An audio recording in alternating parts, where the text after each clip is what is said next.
you. Thank you all for being here. So today we're going to talk a lot about home and migration. And of course, we cannot talk about those things without talking about the homelands that we are currently on.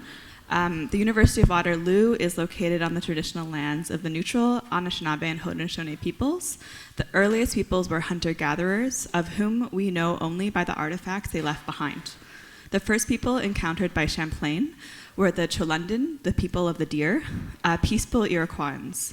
Their neighbors were the neutral and the Petun peoples, along with the Hurons further north and south, the Anishinaabe Mississaugas.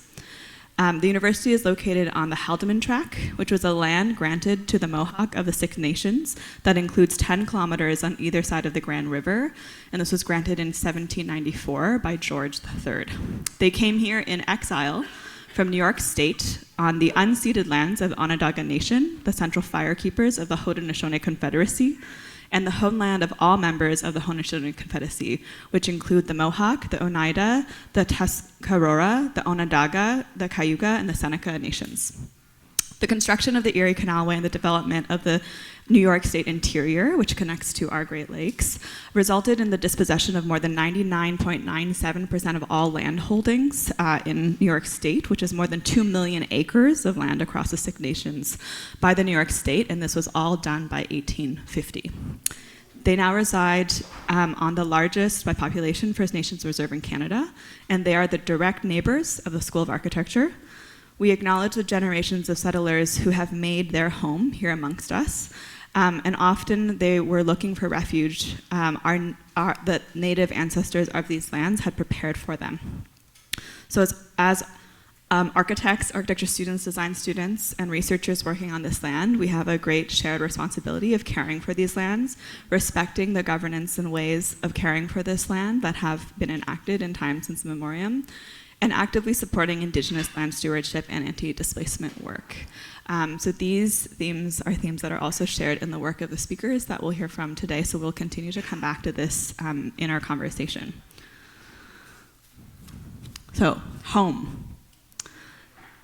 Our access to home is not always an assumption, both as a physical structure, so being securely housed, or in the sense of belonging, so fitting into a kinship or a community. The construction of home, materially and immaterially, can also not be assumed to be non-violent. And these two dimensions, architecture and belonging, are inseparable. The right to housing is also imbricated in the right to work, which is then the right to legal status and citizenship, which is then founded on the nation state, which then creates communities and kinship through an initial act of exclusion. There is no home without unhome. There is no belonging without exclusion. And this hurt at the center of home is the focus of our conversation this evening. Tonight, we want to dwell for a moment together in these pain points. To ignore, gloss over, or forget about the hurt in home would be to allow hurt to become the very logic through which we create home, that we create belonging, and that we create community. The work of our panelists and the collective discussion we hope to share together this evening is a refusal to ignore the hurt and to perpetuate this hurt. So I invite you all to sit with us and join us in collective conversation about home and hurt, which is to say sitting with healing, with belonging, with fitting and not fitting, with grief and with tenderness, and in the dreaming about how architecture can be enacted otherwise and how we might build other possible worlds.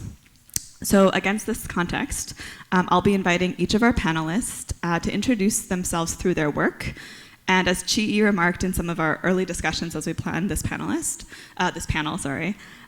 we each carry with us a unique set of design skills and non-design wisdoms. And there are also things that are hurting in each of our hearts. And so in this space between those skills and that hurt, this is where we are being called into action. And so that is really the theme of our conversation tonight. So I will introduce each panelist one by one before they present. The format is going to be like a short 10 to 15 minute presentation each, but the bulk of our focus today is actually to have a conversation together. We hope to find the conversation that only the four of us in this panel can have, but also the only conversation that can be had with each of you in this room together tonight. And so as our panelists are introducing themselves and their work, I want to remind them to consider sharing about what are the pain points that drive you. And these are also questions for you in the audience for you to think about also in your work that you're doing in the school and also what you plan to do with your architectural education. How have you made choices in your work? And what are your ancestral rival stories to this land that we work on? And what has brought you here? And so with that, I will introduce our first panelist today. Chana is an architect, educator, and fierce advocate that good design can and should be for everyone. She is the founder of Architecture for Public Benefit, a mission-driven practice that actively investigates how we can transform the profession to reach traditionally underserved communities. Chana serves as a board member for the Association of Community Design and teaches at the University of Chicago with a focusing on promoting socially engaged and inclusive design rooted in community and context. So a warm welcome to Chana.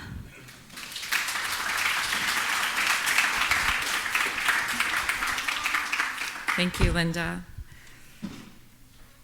I'll turn this off.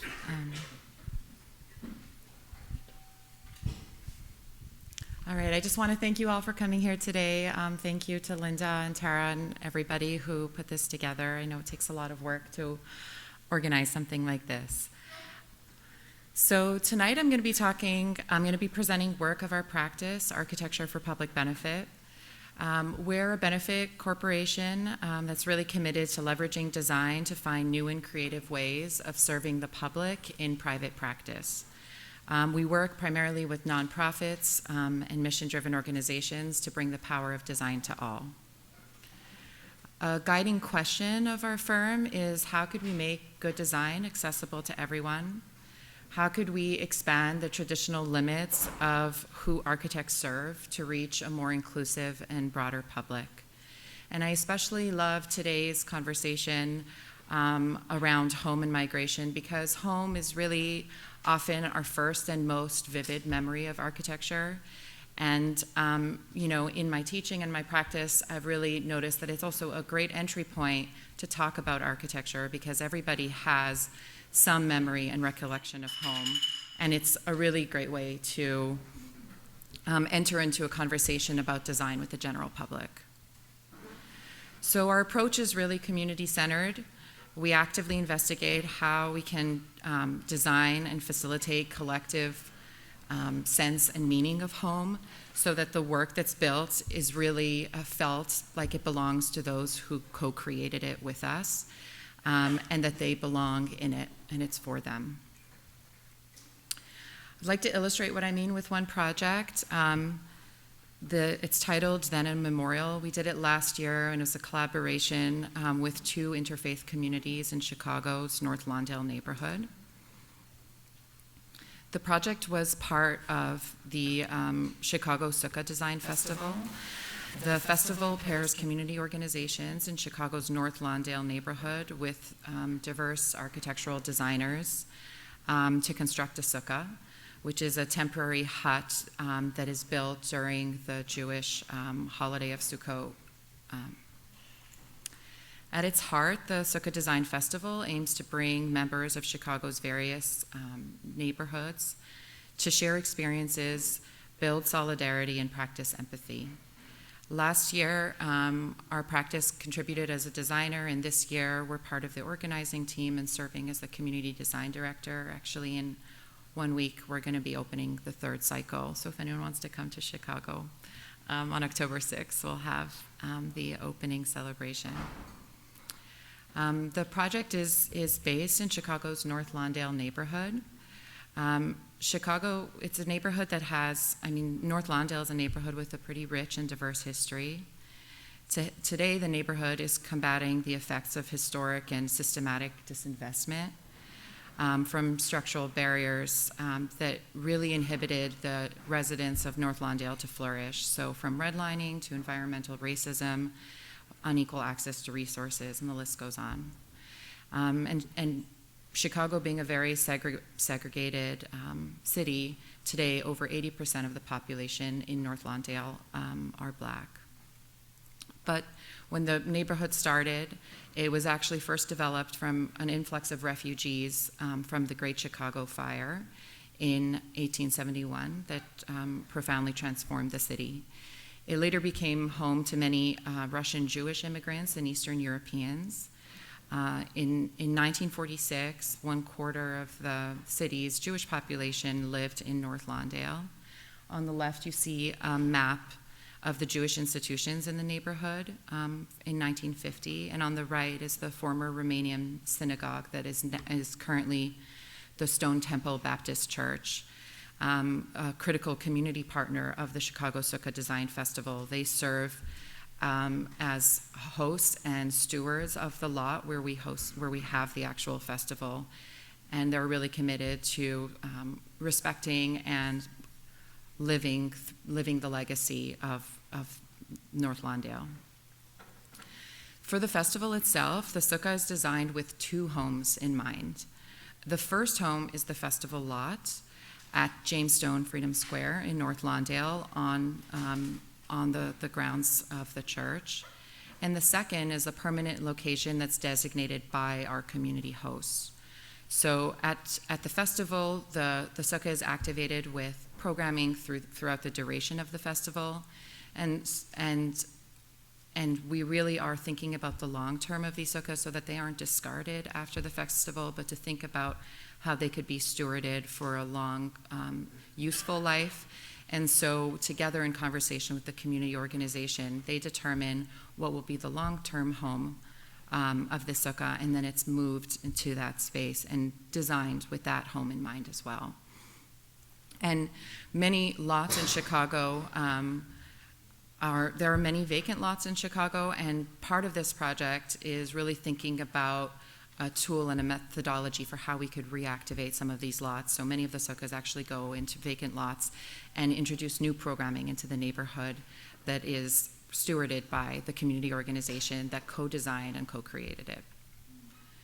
So a sukkah is a temporary outdoor pavilion, also challenging our notion of home. Sukkot is a Jewish holiday that commemorates harvest and liberation. It's interesting because the sukkah itself needs to feel both impermanent and sturdy. So for example, there needs to be at least 3 walls, and they need to withstand wind, but the roof needs to be made from harvested material that is not attached and needs to let there be a view of the stars. So it has to be covered but still porous. And it really is fundamentally makes us reconsider what it means to make a home. And by creating a sukkah, we sort of invite ourselves to experience the home in a completely different way, one that's really grounded in the earth, and rooting us to a particular geography at where it sits. And because it's outside, it invites friends and strangers alike to join us beneath it. So by its very nature, it is both a symbol of vulnerability and sanctuary. And our sukkah was unique in that it invited 2 communities, 2 congregations to come together to co-envision, co-create, and then share this common space. So Architecture for Public Benefit partnered with Trent Fredrickson Architecture. We both designed and built it in collaboration with these 2 organizations. We were paired with them by the festival. The first was the Lawndale Christian Community Church, a non-denominational church based in North Lawndale. And the second was Mishkan Chicago, a Jewish spiritual community located primarily in the north side of Chicago. And they actually applied as a team to participate in the festival because they really wanted to explore their intertwined histories in the neighborhood.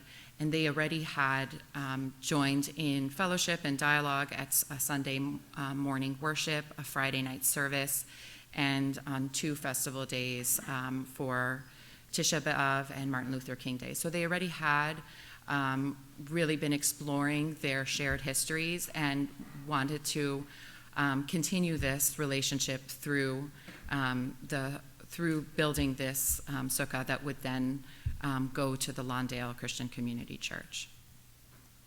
So they were very excited to build on this relationship, and they really wanted to create a space that during the festival would be able to host combined prayer service for both organizations, and then after the festival to become an enduring component that would honor the lives of young people in North Lawndale as part of the community that were lost to violence. So on the left, you see the site. That was the temporary home on the festival grounds, Jamestown Freedom Square. And on the right is the garden that's right next to the Lawndale Christian Legal Center and adjacent to the MLK Legacy Apartments, where Martin Luther King stayed when he actually came to North Lawndale and gave one of his historic talks. So it was a very significant site, a vacant lot that they, for a long time, wanted to make into a garden to honor the young people that they lost in their community. And this project is serving as a catalyst to develop that memorial. So the Lawndale Christian Legal Center, which is an affiliate of the church, is really committed to deeply investing in the spiritual, economic, and physical well-being of North Lawndale residents. Their efforts are focused on violence prevention and restorative justice. So since their founding, they serve young people at all stages, and 41 of their young people were lost to gun violence. And this project really was an opportunity to catalyze this long-term dream and to honor both their lives and their families. So from the beginning, as a team, we knew that we needed to co-create a design that would feel at home in both these locations and reflect the stories and history of both these communities. So we started with really early conversations with the rabbi, the pastor, and the deacon. And we actually settled on identifying, we really wanted to identify a meaningful process that would feel welcoming and like it belonged in both scenarios. And the rabbi actually identified a text, Ecclesiastes 3, as the founding scripture to really guide our design process and our shared moments of learning and creating together. So the passage itself is part of the liturgy of Sukkot. So during the holiday, it's actually read, and then also very often during times of difficulty or remembrance or transition, it's also read. It speaks of life's ever-changing seasons, and it's introduced by the passage, "One generation passes away, and another generation comes, the earth abides forever." So we really grounded a lot of our work in these texts because it was both familiar to both communities. They both knew it really well, but in different ways. So we created this as a sort of design prompt to both enter into moments of study and learning together. Over here, there are 3 versions of the text. On the left is the New International Version of the Bible that is used by the Lawndale Christian community. On the right is the Hebrew passage with both translated versions in the middle and transliterated versions below. And so this really was the same version of the text, but how it was sort of feeling familiar to each community. And our engagement process was really grounded in this study, this common scripture, because both communities felt close and at home with it. It was really a productive way to get the community members to really talk about their shared history and sort of overlap. And so our first session with them is we did a couple of things, but one of them that's shown here is this individual group study where we sort of examined the text and everybody had their own individual interpretations of it. So although there was a common grounding, everybody was able to share how they were reading it and the differences that they were understanding between it. And it was just a very meaningful, it was just a very great way to sort of start this conversation. We also told stories of home, and with both communities identifying, places of meaning in their neighborhood, with the Jewish community having been there and having so many memories there, and the African American community really knowing it intimately, and they were able to talk about a grocery store that they both knew really well, and we had them map places of meaning on a map on the wall, and sort of trying to gather and collect the stories and memories that would become part of the structure in the sukkah itself. So our strategy for these two scenarios was that during the festival, it would take the form of a sukkah with a roof, and then after the festival, the roof would remove, and it would just be 4 walls that would remain. And so we really wanted to introduce these thickened walls, which would serve as vessels that could contain the stories and the memories that we were developing with the community, so that they almost become keepers for this narrative. And although they're in different configurations, both for the festival and then afterwards for the memorial, they could hold those different stories. We introduced voids and openings that could contain the community artifacts, and the text itself that we were studying together, we also included it. We wanted to create opportunities to include it and give visual representation for that narrative. In our third workshop, we created artifacts that captured these individual interpretations of the shared text, and then we displayed them in the sukkah themselves for others to see and to engage with. We experimented with different types of openings and voids, either cutting in or across at different sizes, some for children and some for adults, to really both display these objects and these narratives. And we really wanted to both surprise and delight visitors, showing the objects, but also showing themselves, each other, the site, the ground. For example, the left image shows a periscope with reflecting back a young child that's on the other side of the wall, who's also examining one of the community-made artifacts. We also thought about programming and how the sukkah in its first configuration can support various community activities, from independent reflection, shared prayer service, and community meals.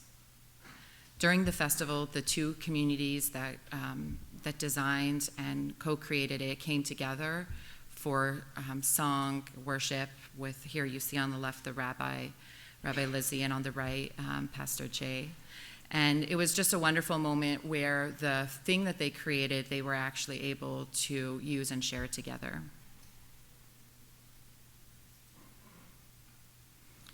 As designers, I'm very much interested in the practice of design, and it was important to realize that this vision of home, for example, how do you reinterpret the traditional elements of a sukkah? For example, the need of enclosure or the roof and allowing visibility to the sky, while still supporting the community visions of the space.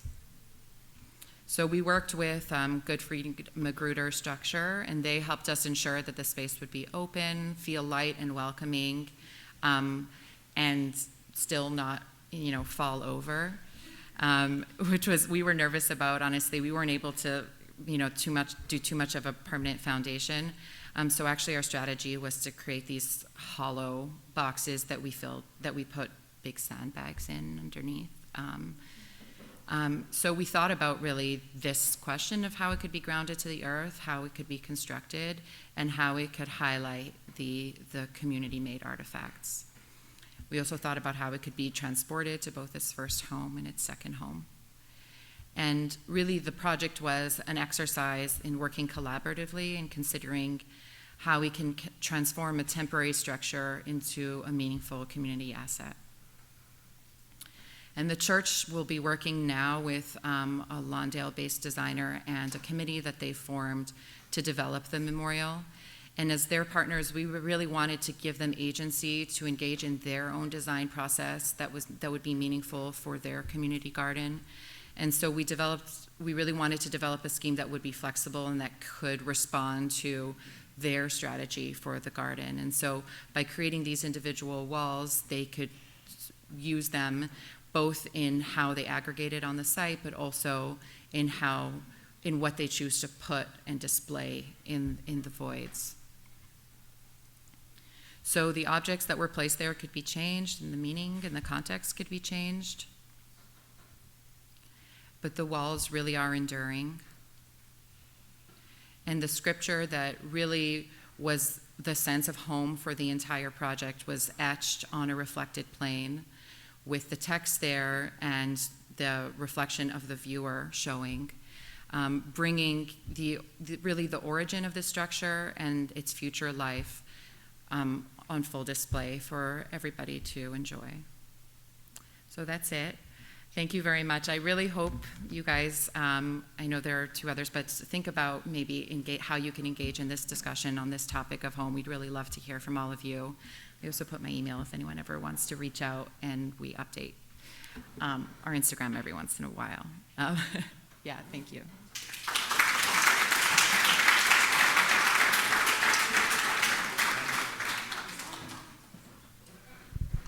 I have the difficult task of never getting to respond to these until our conversation later, and they're just jumping into the next intro. So here I go.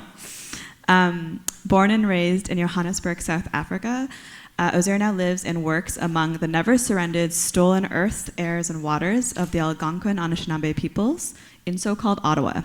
His work looks for an architecture enacted otherwise, and of design as a practice of tender epistemic dreaming. We've said this so many times in conversation that I can no longer have it leave from my vocabulary.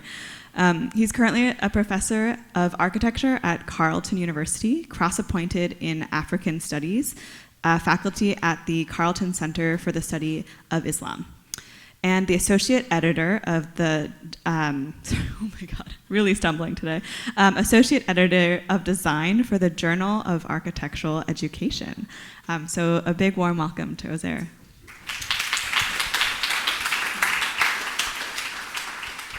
Just going to do a laptop swap, if that's okay. Yes. Okay, great, very good. If a house burns down, it's gone, but the picture of it stays, and not just in my memory, but out there in the world. And I would add in the word also, as Hannah just spoke to, regarding Ecclesiastes 3, and as I will try to do so a little bit today in a kind of meditation on writing. And so my lecture is titled, Delta Airlines Lost My Bags.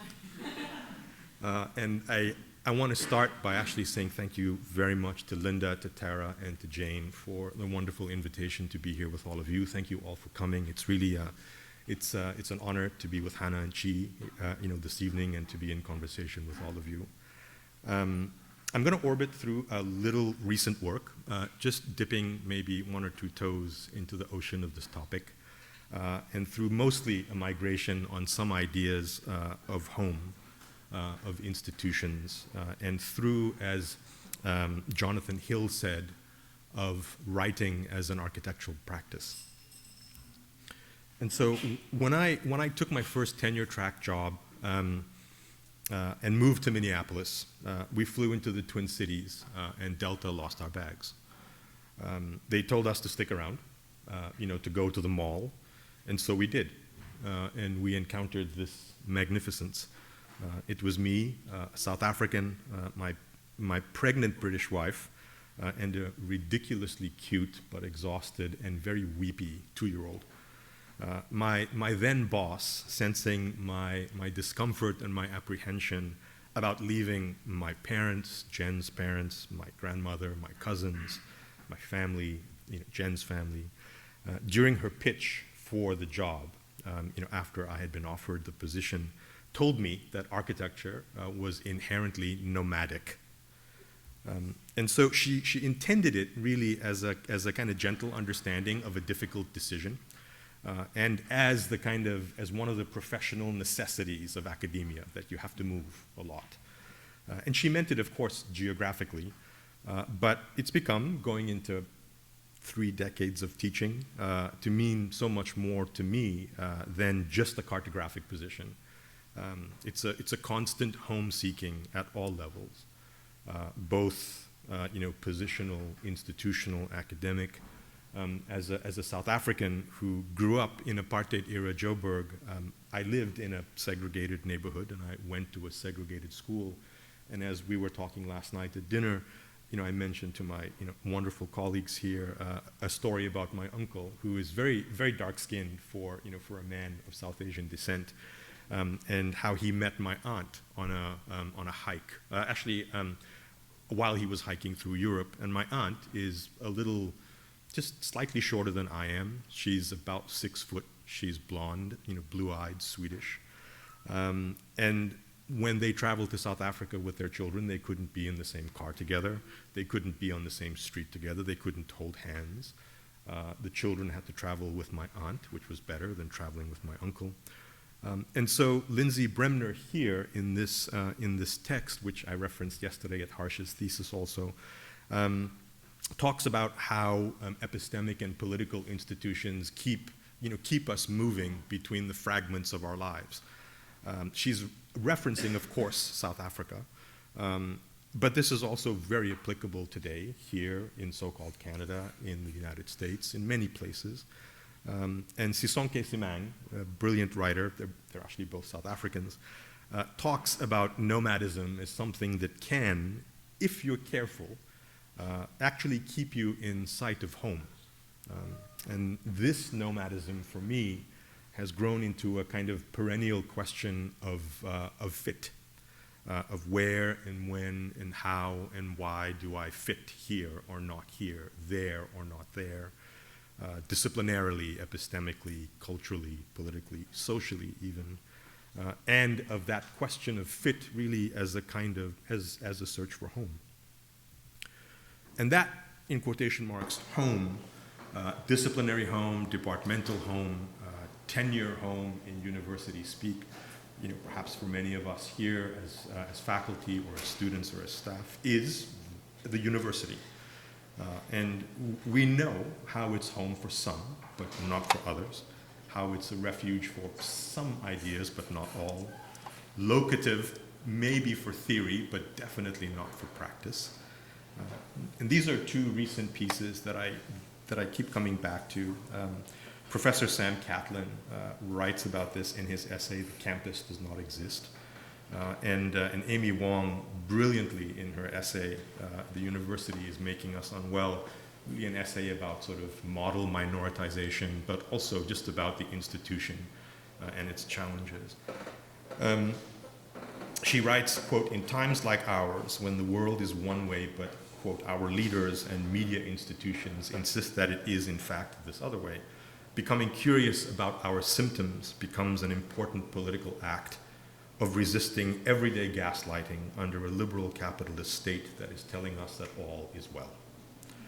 The North American University, despite what the right would have you believe of its woke mobbishness, remains the gateway into leaving important parts of your personhood behind, to become the kind of person that could belong to the we, that insists that the way that we live and work is the only life worth living at all." There are, of course, examples of this, much closer to home. But here's something very recent regarding Mamadou Tall, a student at Cornell University, who, what I didn't include here, I should have, forgive me, is the faculty response demanding that Cornell University rescind this letter of deportation.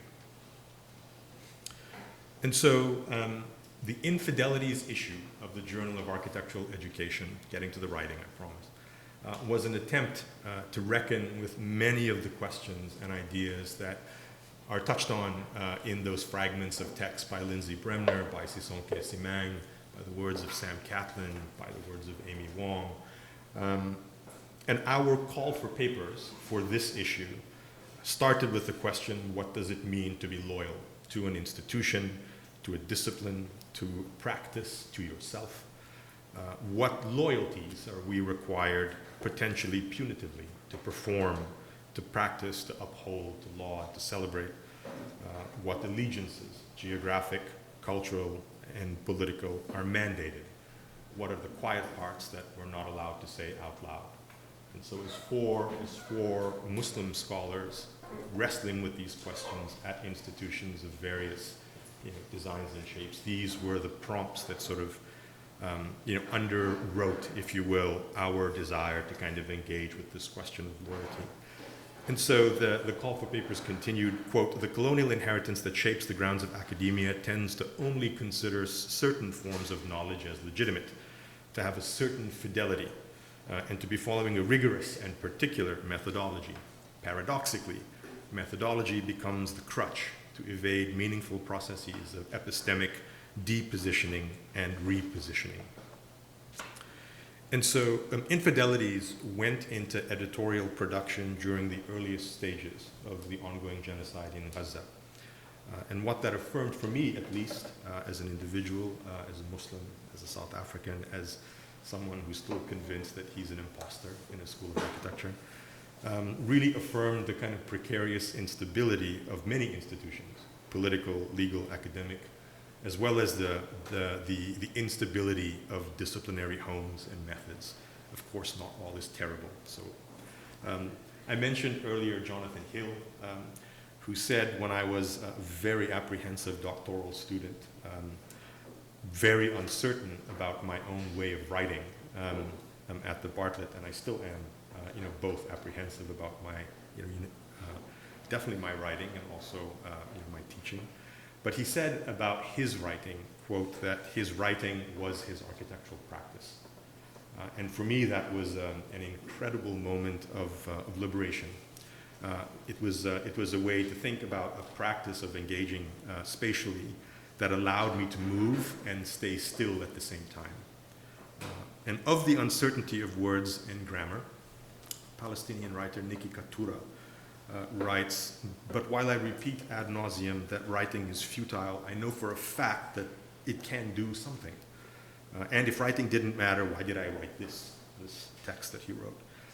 And then he says, quoting Fargo Nassim Tabaqi, another Palestinian writer, "We have to abandon craft and write with sharper teeth, without politeness, without compromise. We have to learn or build or steal back the craft we need."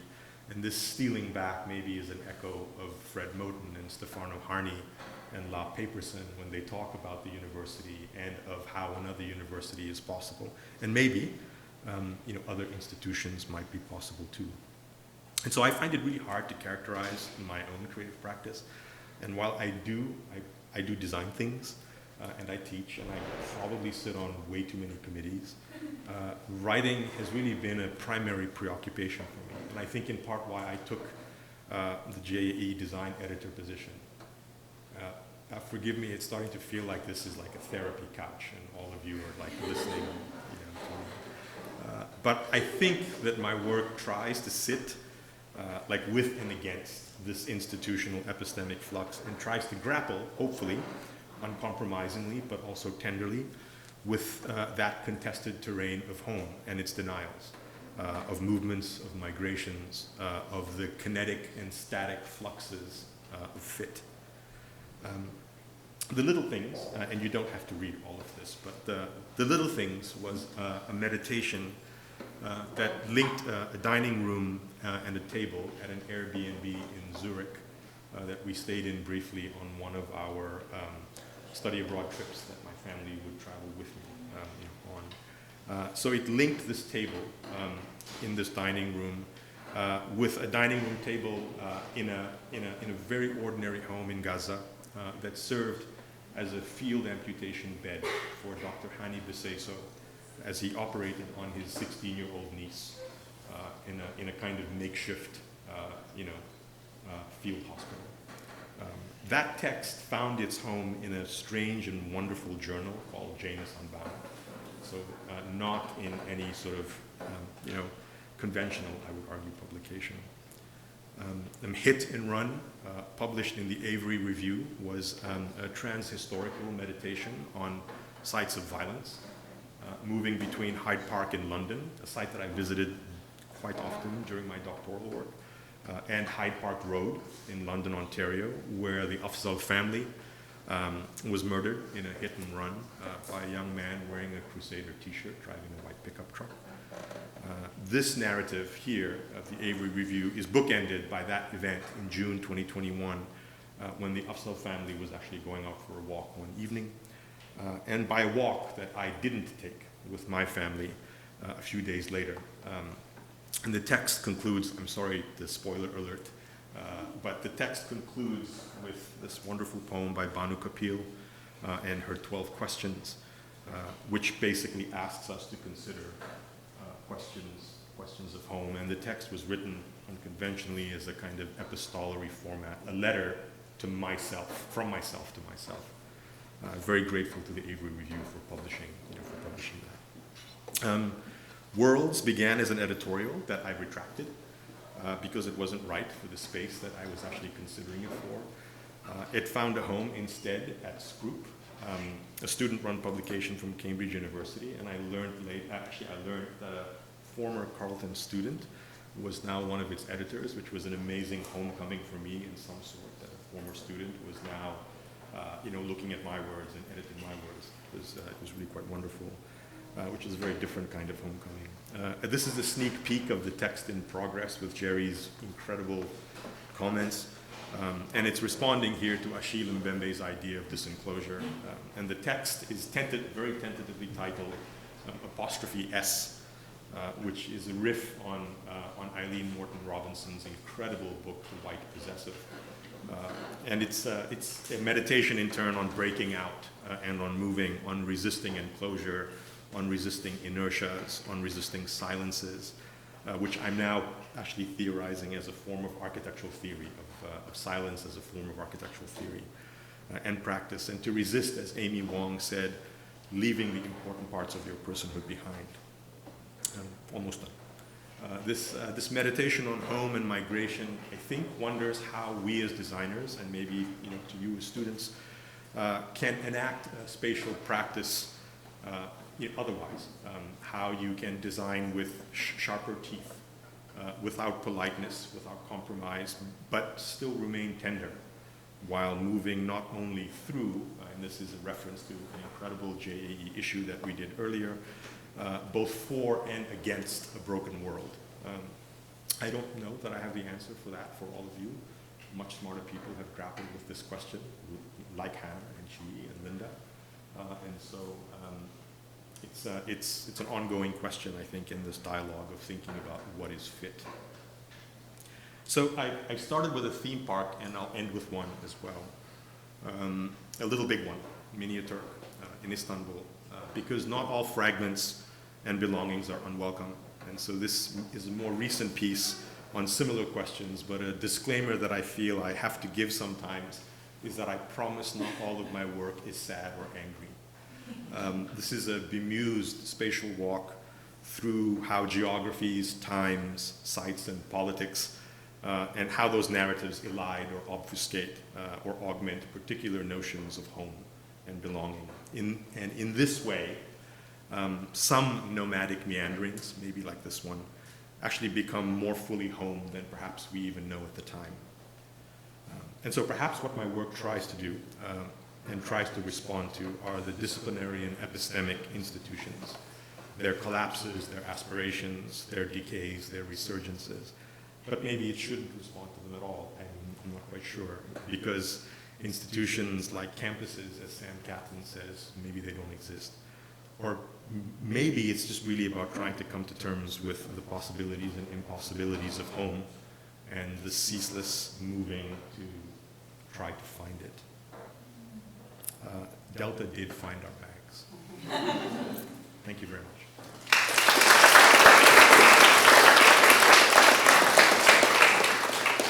Last but not least, I'm excited to introduce Chiyi, who is an anti-displacement organizer and educator working in Toronto.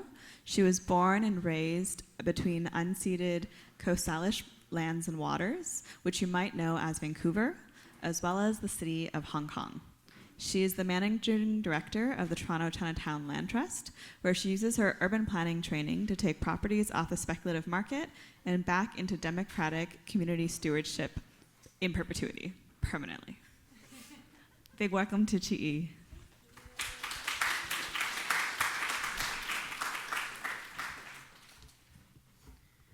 Wow.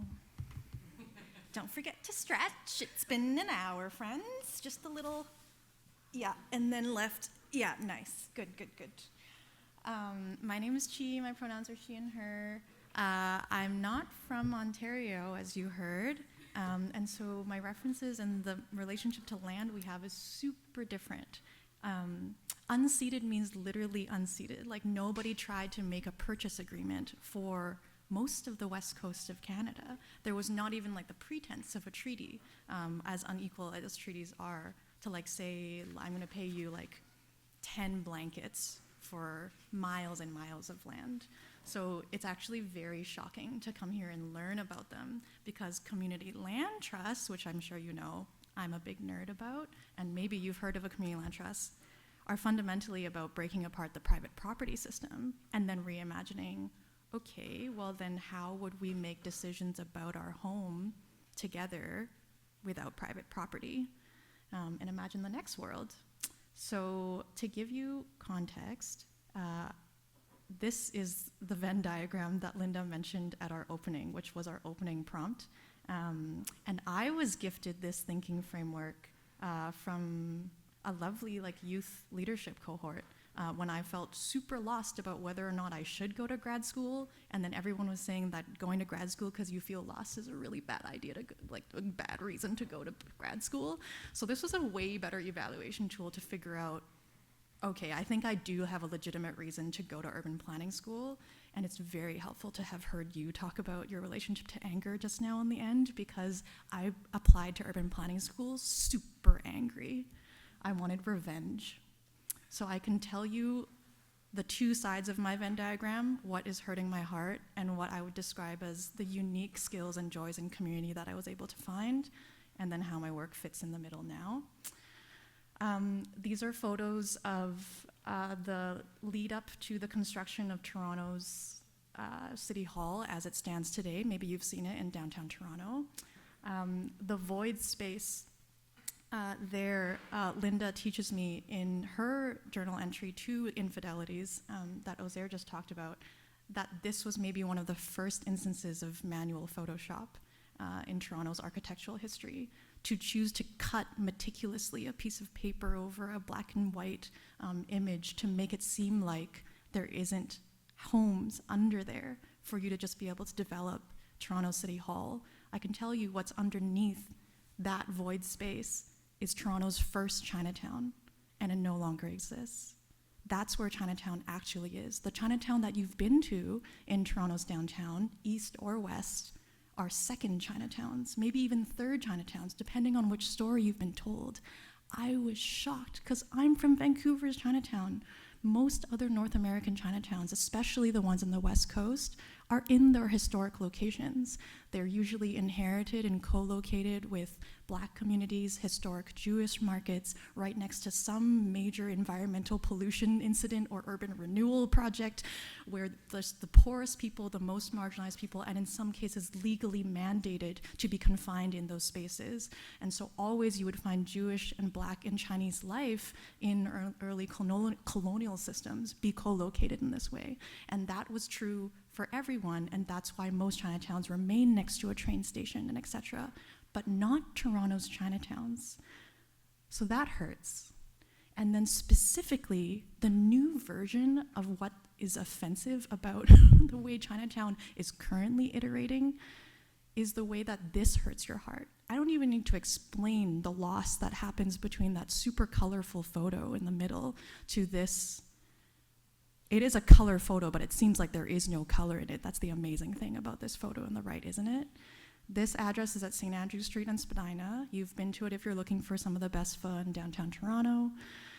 An interesting thing about this building is that usually people, when they're telling a story about the gentrification of Chinatown, they will show you these two photos that are closer to me. And the very important thing about it, to me, from a community organizing perspective, is that it was built as a labor lyceum. Does anyone know the word lyceum? So this was built as a Jewish union hall. This was built for garment workers who were paid pennies to sew pieces of fabric together, and they paid collectively, they raised the money to build a building that beautiful, that big, to house community dances, to organize workers, to demand that they should be paid more. Some of the most famous anarchists One of them, Emma Goldman, fled from famously Lower Manhattan and laid in state there, and the global anti-capitalist movement came to pay respects to her and that organizing work that was led in the Jewish historical market that used to be located right there in Spadina. And so that generation, with a great deal of agency, with consent, sold a lot of their buildings to now the Chinatown community that was being forced out of that void that I just showed you. So then this transition goes from a community use building to a commercial, but still community use building. Many very famous Torontonians were married in the Saint-Gwan Center while it was the Bright Pearl restaurant. You could seat 400 people for your wedding banquet. And then it becomes this, which is like indescribable.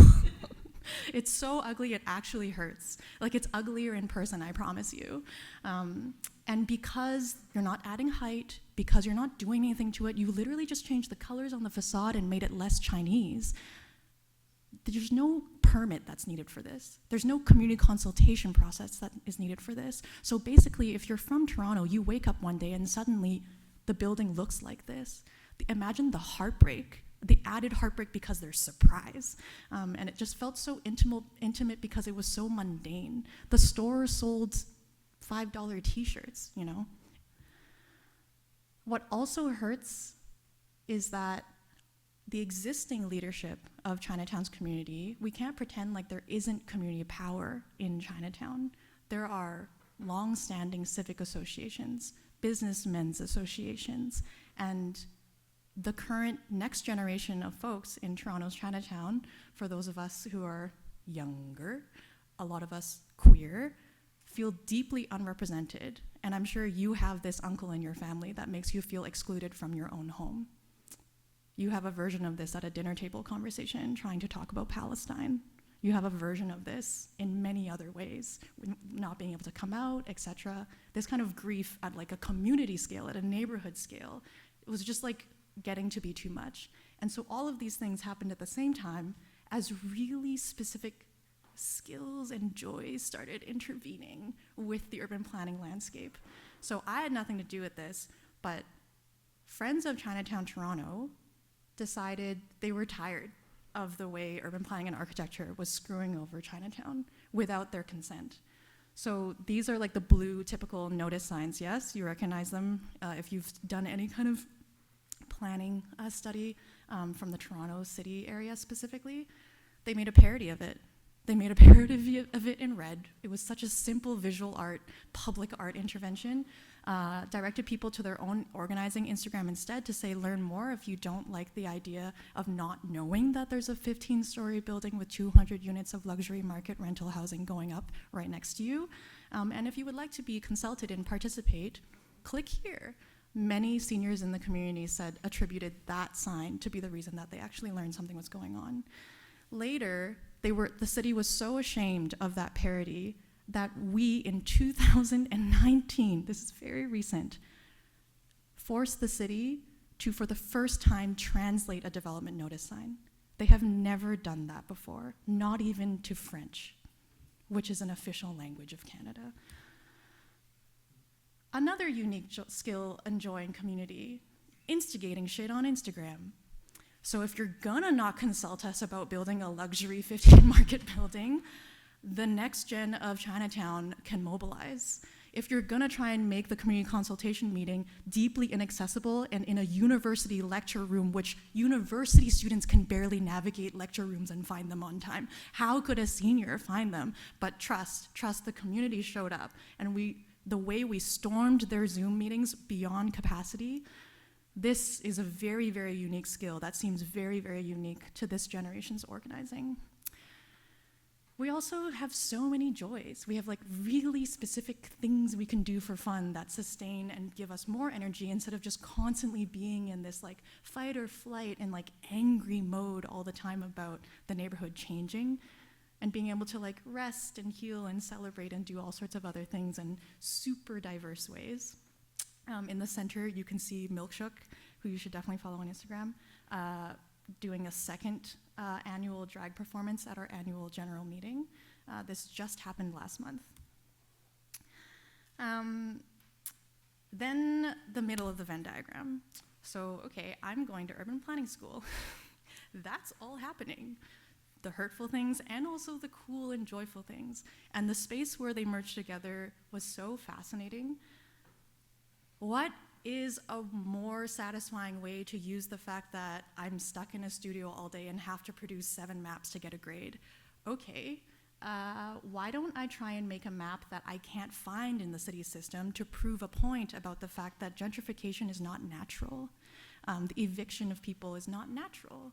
I could use the same skills for the real estate developers that are trying to build more buildings in Chinatown, or I could just flip that skill on its head and try and offer community knowledge and do something with that power. Access to knowledge absolutely is power. So what if you took all of the PDFs that are hidden inside of the city council meeting archives and in reports that only planners and architects who can read building code can decipher, translate that into a visual representation for the first time, color code it so that it's clear that in green are all of the heritage conservation districts, some under study, in purple are all of the secondary plans, i.e. something that would modify or regulate what you could build in the downtown core, and then show that hey, when you put in this giant black border of where you consider the downtown core of Toronto and said that people should build as high as they can and induce the maximum amount of economic development and investment attention into Toronto's downtown core,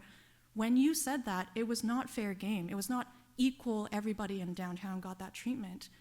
You didn't show that actually these green and purple places were already in place, and Chinatown was left in the cracks. And so if there is a giant building being proposed in Chinatown, that's not an anomaly. That's not natural neighborhood change. That's not poor people getting evicted out of just the sheer cycle of life. That's people deciding to inject money and capital in very specific ways, and now we can prove it because I know how to make maps.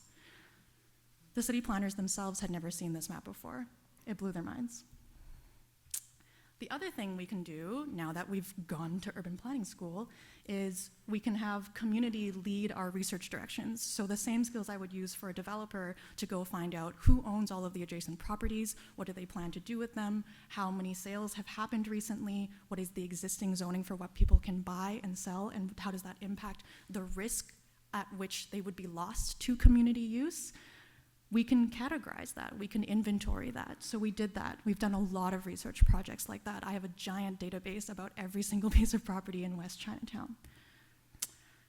And so then after doing all of that research work, we were like, hey, we should go talk to these people that keep on trying to talk to us. They're really interested in Friends of Chinatown. They're called the Parkdale Neighborhood Land Trust. They really think we should start a community land trust based on where we've been thinking. But we don't like the fact that so many of the community land trusts seem to be just administrative structures for housing co-ops. We really want to see ourselves reflected in it. So maybe if community land trusts, if you've never heard of them, are just a way to communally, all together as a neighborhood, take over a piece of property, own it, and then all of us together in a room decide what is a good way to use that land. Most of the time it's housing because we're living in a housing crisis. So most of the time people now are talking about community land trusts are talking about affordable housing. But it could be a community garden. It could be a retail space. And in fact, that has happened time and time again with a lot of the community land trusts across North America. So you take the land off of the speculative private real estate market, you protect it forever for community use. On top of it, you lease it, you give it to whichever organization or collective or art group that you want to use that land well. And then that leads to a greater sense of community power and control, and this idea that we won't let something like the Bright Pearl turning into a white and black box happening again. Underneath it, though, is something that we feel like other land trusts don't talk about enough, that we talk about a lot in Chinatown, which also comes from obviously like really queer spaces, is how important community organizing, political education, and collective care needs to be there instead of us just becoming like technically proficient architecture and planning folks. Doing this kind of work. You should know that community land trusts, if that seemed cool to you and it was your first time hearing it, it was invented by Black people. It was invented by Black civil rights organizing in South Georgia, in Albany actually, because their farmland was being taken from them on purpose because they were politically active. So there were young groups of farmers of color all throughout the South doing political work, who were now losing access to the land that they were farming on. And so then they went to go study what are other ways besides just me trying to buy this property again that actually gives us more security of title to make sure that we really can protect the building and the farm that we know so well. So then they figured out a community land trust, and now we benefit from that knowledge. This community land trust still exists, New Communities Inc., and we just sent this year all of the Canadian cohort of Black-led community land trusts to go on a big field trip to go visit them for the first time. They were amazed that there were other Black-led community land trusts in Canada. Also, the idea of saving Chinatown is not new. We come from this long, long legacy. Each generation has its own specific history of a community conversation freaking out about Chinatown disappearing because it was always under attack. And so this is just one small sample that's particularly well known. This is a poster from 1969 that Jean Lum and the Save Chinatown Committee made. That's Jean Lum looking extremely fabulous and hot in a cheapao, going down in an open air convertible down University Avenue with her young child behind her. So where we're at now is that the Toronto Chinatown Land Trust, of which I am the managing director, just in case you got lost in the sauce, is doing all of this. We're intervening in private property. We're trying to imagine, okay, if we all owned something together, could we make better decisions? And the good news is that we don't have to reinvent the wheel. This is where we go back to the treaties. But instead of the purchase treaties between colonizers and Indigenous folks, we get to look at wampum belts. We get to look at so many other ways before the invention of private property on Canada's lands, what we now call Canada. There were ways that people could make decisions together regardless of private property existing, right? It isn't the only way to organize ourselves. The way that I intuitively, deeply, ancestrally know that private property is not real, not something I thought about, honestly, before I went to urban planning. I didn't think I was gonna meet a whole bunch of community land trust nerds before I applied to grad school. I came here innocently just to be a planner and get a job. But what I discovered once I started thinking about this more is that, oh, this actually comes from my family history. The black and white newspaper clipping is a photo of refugee tents, Red Cross tents, that my grandparents would have been in. And this was a huge concrete lot. You can see this huge concrete slab that isn't a pier, it's just the rubble of a Canadian factory that went bust very, very early days. I won't tell you that backstory. But anyway, there was this abandoned valley where no one lived in British Hong Kong.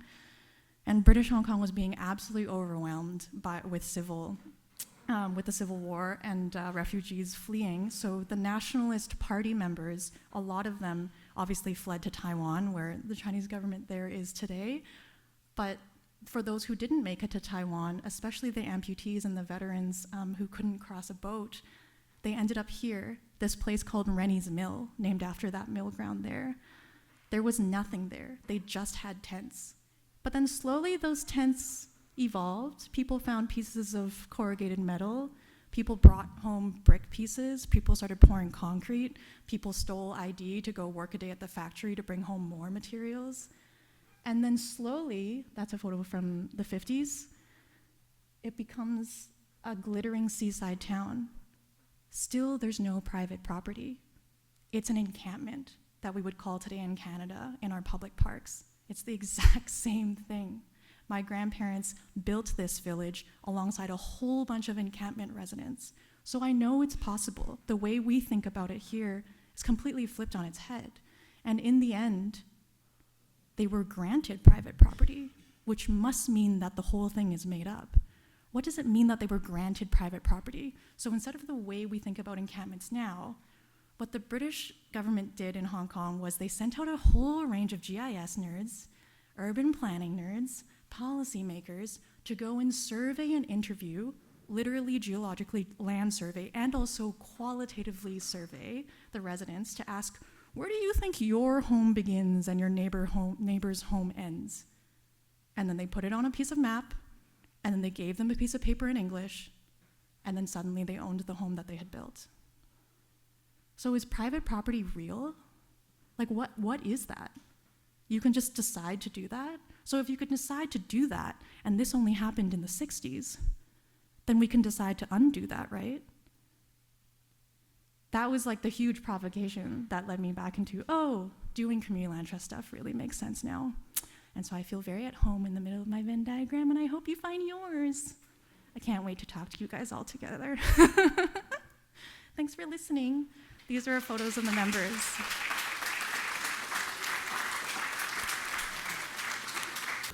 Welcome to the conversation table, the part we've been looking forward to.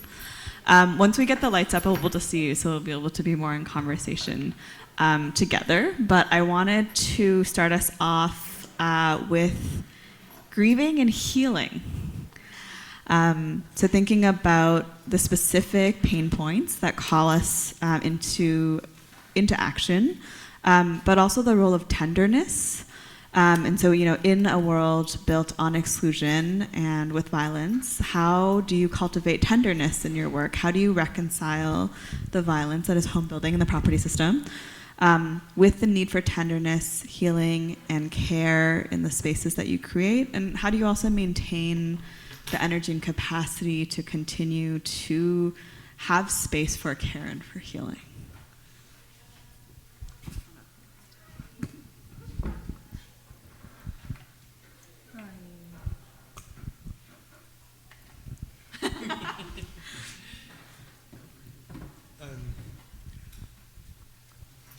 It's a great question. I come back, I think, in a way, as I mentioned in my talk, in my presentation, the kind of need to grapple with where you are and where you belong and how you fit and where you don't fit. And it seems a bit strange to maybe do that as a teacher. But for me, I think, maybe what I might reference is the Palestinian philosopher Omar Abdel Jawad talked about the necessity for a pathology of hope as opposed to pathologies of violence when thinking about, in particular, Palestine. And so even though I think for me a lot of my work maybe in writing has tended to be quite visceral, part of that has been about just wanting to be honest about grappling with what these things mean, and just trying to come to terms with what they mean as a Muslim scholar, as a, in quotation marks, scholar, as a teacher, as an academic. What effort can I bring towards my teaching and my scholarship in order to kind of engage with these questions in a space that sometimes doesn't seem to want to welcome them at all. And so I think that writing has been a form of doing that for me, and the optimism, and there's a lot of optimism in the text. I know it may not seem like it from what I shared, but there's a lot of optimism there. Has been about finding solidarities that I couldn't find necessarily in an institution, and that I found elsewhere. So the fact that some of my words have been hosted in a poetry journal, or have been edited by a former student, those are moments of kinds of connection across time and across institutions. That have been very, very powerful for me, at least as someone trying to come to terms with a very destabilized and continuously destabilizing world. And so I think that we said yesterday that architecture is relentlessly optimistic. It really is. We don't design to make things worse. We design. Hopefully we try to teach you to design to make things more human, more tender, more compassionate, more accessible. More lovely, more thoughtful, more empathetic in terms of materials and sites and places, and I'm trying to kind of find a way to do that. I think in text and in word, and so that for me I think is a challenge at this point, but it's something I think that we can do here, because I think the purpose of what we do, the purpose of education is change. We learn to change, we don't learn to stay the same. if all of you are the same in year one as you are when you graduate, we haven't actually been doing our jobs very well. You're meant to change. You're meant to transform. That's the whole point of your architectural education. And for me, that's what I hope my writing starts to do. Is it starts to inflect the kind of change in how I can see the world. So. Thank you. You're very thoughtful. Very nice. This is such a nice room. Your vibes are very nice because your like body language is very generous and the smiles are really helping. What keeps us sane when you could just be super angry and triggered at one moment, or just like totally dissociating and needing to escape and be in self-soothing mode? I feel like it's a constant community organizing question.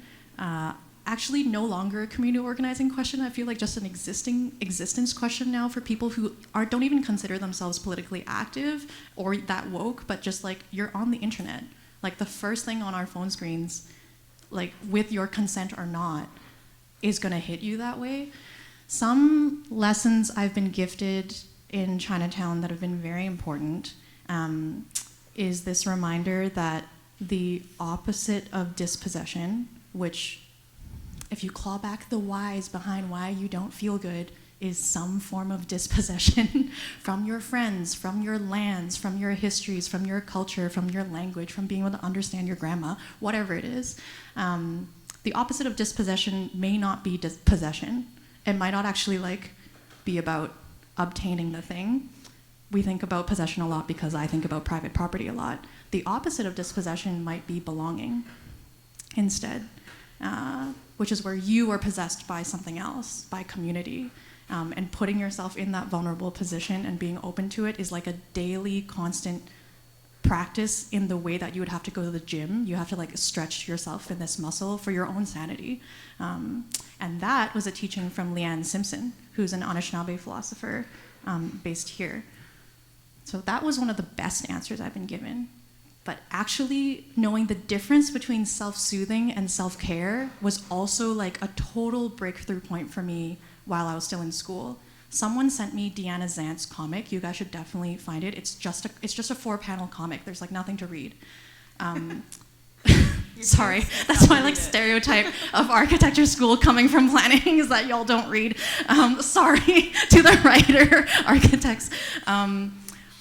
Basically, she's like self-soothing are things that you do to like escape, right? This is like your bubble bath. This is like eating snacks. This is like binging your TV show. That's actually not self-care. Self-care are things that require a great deal of effort, like booking that medical appointment that you've been putting off, doing your like personal finances and budgets.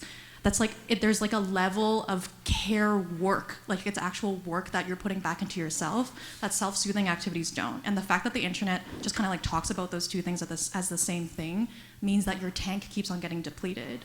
So just make sure you're like inventorying and assessing literally every day, showing up to like do your makeup and be a human, what percentage of energy you're putting into those. Those two have been huge guiding lights for me to try and stay sane in 2024. Yeah. Yeah, thank you so much. I think it's really nice to hear both of you speak too, especially since, like, you know, it's all under the same theme of home and migration. And I think what struck me is that it feels like, you know, in the end, what everyone wants is this sort of the same thing, the sense of belonging, the sense of community, and to sort of feel like they have a home where they feel like they're part of it. And, you know, even in your history about Chinatown and how typically, like in these areas, it was always the blacks, the Jews, and the Chinese because they were the ones who were sort of marginalized.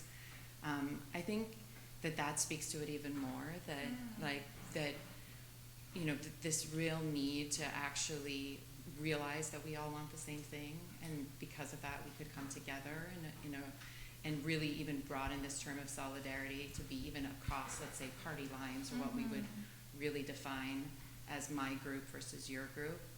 And so especially like my experience, both as an educator, as an architect, mother, and as a Jewish person, is really thinking about how we could really reconcile our histories and our collective desires to really make sure that we all feel at home. And like the world is big enough and generous enough for all of us, and so how could we live in it together and sort of respect each other? That's really something that I've been thinking about a lot. Okay, I want to pull. Hello? Yeah. I want to. To this mic. Oh, now it's working. Okay, I'll just not move from this specific location. Yeah, I want to bring you all into conversation as well with us. So I'd love to hear, how are you all doing in the audience? What are these bringing up pain points for you? Are you feeling called into action? What are your thoughts? What are your feelings right now? Not to put you on the spot, but I have a mic here for you. I think this is a really great question, and I don't know if there's something I can do to make you feel a little more comfortable, like leave. No, but just to invite you to think about some of what was spoken about tonight, but also to suggest that in class tomorrow we can maybe continue the conversation if we started here. So no pressure, but I'm here with the mic. Just please put up your hand. Great. I can probably Go for it. Absolutely. I don't really know where this thought is going. It just came into my head. I think the idea of writing with sharper teeth is really fascinating, because I know a lot of times when I think I'm subscribed to Epoch Times or something. Their mail is flooding my email, and I never go through half of it. But when you do, it's really sugar coated, and it's okay, it's pages and pages. But are we getting to the point of whatever's happening, or what we need to focus on, or what we should be doing, or condemning the people that are actually responsible? So I think I find comfort in that phrasing, because it's let's start stripping away all that fluff and actually get to the point, which I feel like nowadays people are, there's this layer of sensitivity that needs to be coated over everything, and it's really, really hard to actually filter through that and get to the point and find substance and direction in what we should be doing to change things. So thank you. It's a wonderful observation. Thank you. My wife tells me all the time that being clear is being kind, and she says this when I write emails back to people.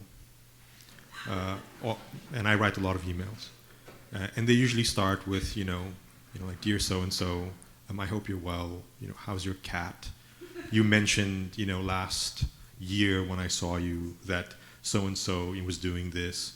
And then eventually I'll get back to the bottom of the email and I'll say, do you want to go out for coffee? Or something like that. She keeps telling me that I'm not a suspense novelist, right? Just be direct about the things that you want. And I think being clear is being kind. There's a form of kindness in being direct. You don't have to be mean, but you can be direct. And I think part of that is challenging the respectability politics that have prevented so many people from actually being clear about the things that they want and the things that they need.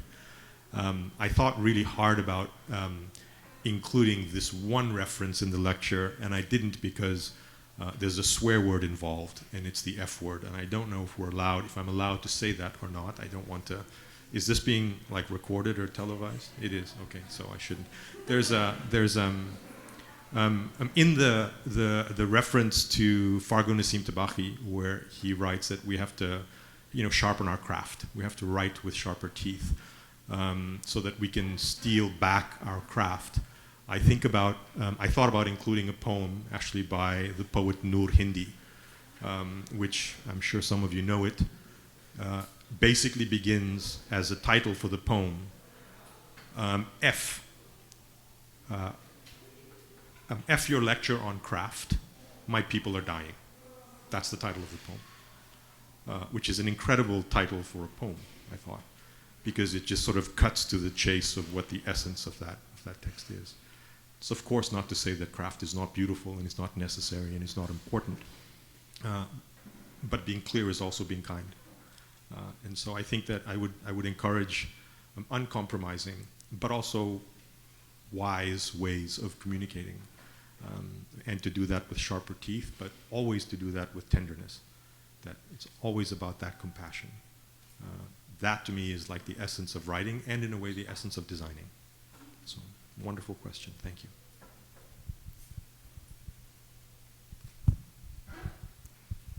Other thoughts?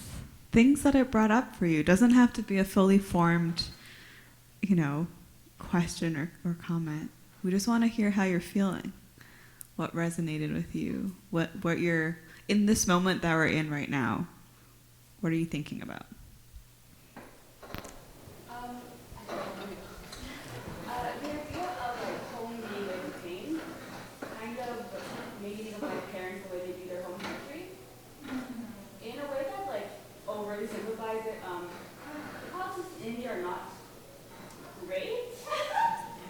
And my parents kind of grew up looking at their home country in a lens because they grew up seeing riots and Muslim communities there. They grew up seeing their own family members be attacked. But at the same time, it's also the soil where their parents are buried. It's where they grew up. So the contrast in the two, I kind of resonated to that when you mentioned how home can be pain and comfort at the same time. And just think of how they feel towards their own homeland right now. That's so nice. I saw a lot of people nod because I feel like there's a lot of people probably where that resonated with. Yeah, the geopolitics that we all come from is obviously deeply traumatic and something. Sorry, I really am a private property nerd, but even that made me think about relationships to property. So a stereotype of Chinese people is that we love buying real estate, right? And it's like a stereotype that's both deeply true and untrue. And if you know, you know. But what's really fascinating about this stereotype that I've been really obsessed with is I've learned to interpret it as a kind of trauma. And I think that probably resonates for a lot of people, especially if you're a first-gen university student here, or been told that you should have been a doctor or a lawyer, and then so you negotiated and ended up being an architect, as I've heard a lot today. There's some probably linkage and expectation that you are going to own a home, that you are going to achieve stability and security for yourself because that pain of wherever they left and brought you here, which I look across the room and I assume there was a lot of bringing of you guys here for your story to be possible. That specific trauma that the previous generation has around home ownership being imposed onto us, I think interpreting it as intergenerational trauma is one of the kindest things we can do. But then it's kind of what do we do with that energy? And something that I learned, actually I didn't mention, some of the largest Black organizing movements in Community Land Trust right now in Canada that you guys would be interested in is from the African Nova Scotian community, which is very specific. African Nova Scotian, if you haven't heard this term before, doesn't mean you're just Black and live in Nova Scotia.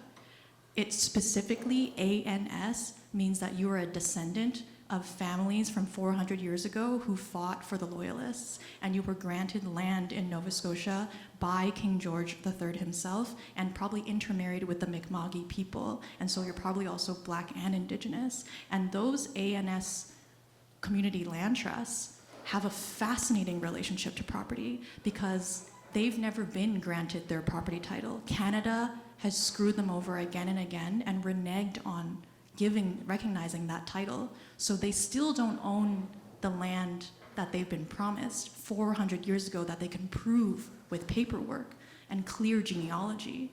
So if from their perspective, the trauma of every generation of the ANS community, from Africville to Weymouth Falls to Upper Hammonds Plains, if all of them now are coming to the conclusion that, previous generations, our moms and dads, our uncles and aunties, we're all fighting so hard. We're fighting so hard for us to one day eventually own the damn land.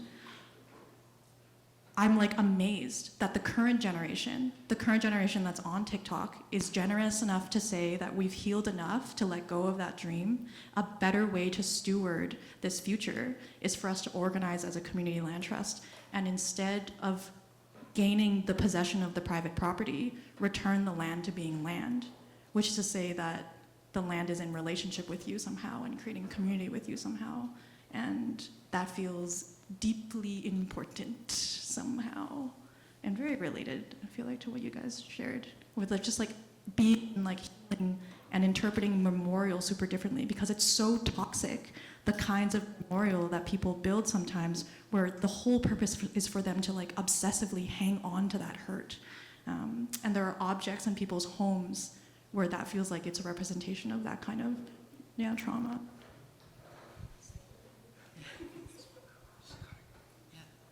Yeah, I really appreciated your comment, and I feel like almost so many people have that story, even though there's so many different backgrounds. Like my parents were immigrants coming from North Africa and came to Canada, and my five had a family of five, and it's interesting because they also didn't really want to leave, and they were my mom is Algerian. There were 140 Jews in Algeria, 140,000 Jews in Algeria that all had to leave at the same time. My dad is Tunisian, 100,000 Jews. So this great migration, and now she feels a connection to the land, but she's actually not even able to go. She can't even get a visa to go. So to have on her passport, but then sort of be barred from going. And so I think it's just such a similar story that gets repeated over and over, and how can we actually come together to create a new sense of home? And I really like that question of like, what do you think of as home? Because I started thinking about it, and I think for me, home is really family, and I guess family is just another term of belonging. And so my family is in Montreal, and every time I go there, I just feel at ease, at peace. I'm with people that know me well and know where I come from. And I left maybe 12 years ago to Boston, went to school, stayed there for a while, now live in Chicago. But my family is also growing and also in Chicago. So when I go back to Chicago, that will also feel like home. And so I think this topic of home, it's so related to architecture, but it's also so personal. And it also migrates too, and maybe duplicates. So I think there's just so many layers to it, and I really like what you brought up, because what it makes me think about. My family comes from Gujarat. My parents were born in South Africa, in Johannesburg. I was born at Parkland Clinic in Johannesburg. Moved to Canada. My grandmother. I lived with my my maternal grandparents lived with me my whole life. My grandmother passed away in Ottawa. She's buried in Quebec. My grandfather passed away in Ottawa. He's buried in Ottawa. My youngest daughter was born in the United States. She has an American passport. And so I feel these connections and dissonances to so many places. As a Muslim, I feel connected to other geographies, of course to Palestine, to Sudan, to so many other terrains, to Kashmir, to so many other terrains. As a Muslim, I have a slightly different perception maybe of what home really means now. And it's a really significant and important question to grapple with, I think, as a designer in your work. I would say, as a way to maybe engage with that question of home and belonging, I think a good question for all of you to ask yourself is, who is your work responsible to? Who is your architectural practice responsible to? As a writer, it might be, who are you citing? Who's the citational family of your work? Who is your work being accountable to? Is it being accountable to Heidegger and Latour, or is it being accountable to other voices and other worlds? And so, the question of home is something that is very ambiguous. It's fleeting, and it shifts under your feet even as you think you're standing on it. But I think grappling with it is really important. So I'm just actually very grateful for a space like this to have a conversation with all of you about that. I could keep talking forever, but I know that we're actually already over time, I believe. And I think that's actually a really beautiful note to end on, for something for everyone here to continue to think about. I also just want to thank each of you, as well as those in the room, for just sharing at a really, I think, deeply personal conversation, and one that is quite, I think, tender and vulnerable. So thanks for sharing in this space together, and thanks for sitting with us together today. And yeah, I'm excited to bear witness to all of you being called into action and to see where you take your design skills in the future and how you use those skills to imagine better, possible, more generative worlds for our shared future together. Thank you.